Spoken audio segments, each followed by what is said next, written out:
नमस्कार मेरे प्यारे दोस्तों, आप सभी का स्वागत है। जहां हम वास्तुशास्त्र और जीवन शैली से जुड़ी महत्वपूर्ण जानकारियों को आपके साथ साझा करते हैं। आज के इस वीडियो में हम बात करेंगे कि घर के अंदर सकारात्मक ऊर्जा बनाए रखने और सुख समृद्धि लाने के लिए वास्तुशास्त्र में कौन-कौन से उपाय बताए गए हैं। हमारे आधुनिक जीवन में कई बदलाव आए हैं, जिनके कारण हम अपनी संस्कृति और परंपराओं से दूर होते जा रहे हैं। इसका असर हमारे जीवन पर भी पड़ रहा है। पहले लोग अधिक समृद्ध और स्वस्थ रहते थे और उनकी आयु भी अधिक होती थी।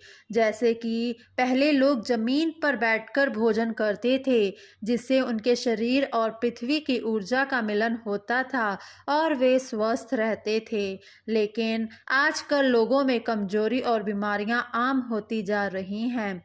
प्राचीन ग्रंथों में खाना खाते समय कुछ नियम बताए गए हैं जो हमें ध्यान में रखने चाहिए। ये नियम न केवल हमारे स्वास्थ्य के लिए महत्वपूर्ण हैं, बल्कि वैज्ञानिक दृष्टिकोण से भी सही साबित हुए हैं। तो दोस्तों, आइए जानते हैं वास्तुशास्त्र के अनुसार भोजन करते समय किन बातों का ध्यान रखना आवश्यक है। मेरे प्यारे दोस्तों, वास्तुशास्त्र के अनुसार भोजन कक्ष को बृहस्पति ग्रह का प्रतीक माना गया है। इसे शौचालय के ऊपर या नीचे कभी नहीं बनाना चाहिए और शौचालय की दीवार के साथ भी इसे कभी नहीं लगाना चाहिए। भोजन कक्ष का दरवाजा शौचालय के दरवाजे के सामने नहीं होना चाहिए। इस तरह के छोटे छोटे वास्तु नियमों का पालन करने से घर में सकारात्मक ऊर्जा बनी रहती है और माता लक्ष्मी का आशीर्वाद सदैव आप पर बना रहता है। वास्तुशास्त्र के अनुसार पूर्व या उत्तर दिशा की ओर मुख करके भोजन करना सबसे अच्छा माना गया है। इससे स्वास्थ्य बेहतर रहता है और देवी देवताओं की कृपा भी प्राप्त होती है। वहीं जिनके माता पिता जीवित हैं, उन्हें दक्षिण दिशा की ओर मुख करके भोजन नहीं करना चाहिए, बल्कि पश्चिम दिशा की ओर करना चाहिए। यह दिशा पितरों का आशीर्वाद लाने वाली मानी जाती है। भोजन से पहले हाथ पैर और मुंह धोना बहुत महत्वपूर्ण है।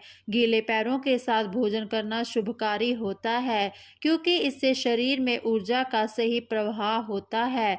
प्राचीन काल में लोग जमीन पर बैठकर भोजन करते थे, जिससे शरीर और पृथ्वी की ऊर्जा का मिलन होता था। इसलिए जमीन पर बैठकर भोजन करना आज भी स्वास्थ्य के लिए बहुत लाभकारी माना जाता है। भोजन के दौरान की सावधानियां। पालथी मारकर खाना खाना वास्तुशास्त्र के अनुसार सर्वोत्तम माना गया है। कुर्सी पर बैठकर टांग हिलाते हुए भोजन करना अशुभ होता है। साथ ही टूटे फूटे बर्तनों में भोजन नहीं करना चाहिए, क्योंकि यह दुर्भाग्य का निमंत्रण देना जैसा होता है। इसके अलावा बेड पर बैठकर भोजन करने से भी बचना चाहिए, क्योंकि इससे शरीर की ऊर्जा का सही प्रवाह नहीं हो पाता। भोजन के बाद थाली में जूठन छोड़ना अन्न का अपमान माना गया है। जितना आवश्यक हो उतना ही भोजन लें और इस पूरी तरह से खत्म करें। इस तरह से आप मां अन्नपूर्णा की कृपा प्राप्त कर सकते हैं और घर में बरकत बनी रहती है। तो मेरे प्यारे दोस्तों, ये थे कुछ महत्वपूर्ण वास्तु टिप्स जो आपको ध्यान में रखने चाहिए। अगर आपको यह जानकारी पसंद आई तो वीडियो को लाइक करें, कमेंट करें और इसे अपने दोस्तों के साथ शेयर करें। हमारे चैनल को सब्सक्राइब करना ना भूलें, ताकि ऐसी ही और भी उपयोगी जानकारी आप तक पहुंचती रहे। धन्यवाद। खुश रहें, सदा मुस्कुराते रहें।